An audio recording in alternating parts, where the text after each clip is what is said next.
Halo, leo nataka nikuelezee changamoto pia kubwa ambayo inakumba watoto wengi katika karne la 21. Kama una mtoto ambaye anapitia changamoto, anakuwa na vidonda mdomoni, yani kila wiki, yani baada ya kutibu changamoto inarudia tena, mdomo unakuwa mwekundu, unakuwa na vidonda mdomoni, lakini pia hii ishara inaonyesha kwamba kinga ya mwili wake imeshuka au ana ukosefu wa virutubisho muhimu katika mwili wake.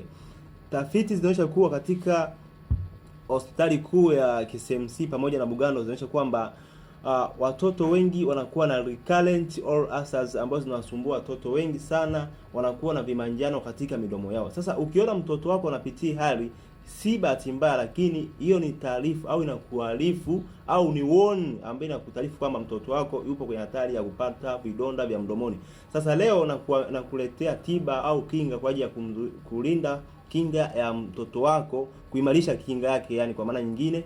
Sasa usiache kunitafuta nikusaidie, chukua namba yako kwenye bio, lakini kingine cha msingi zaidi, share video kwa watu wengine ili wazidi kujifunza, lakini comment, lakini pia unfollow.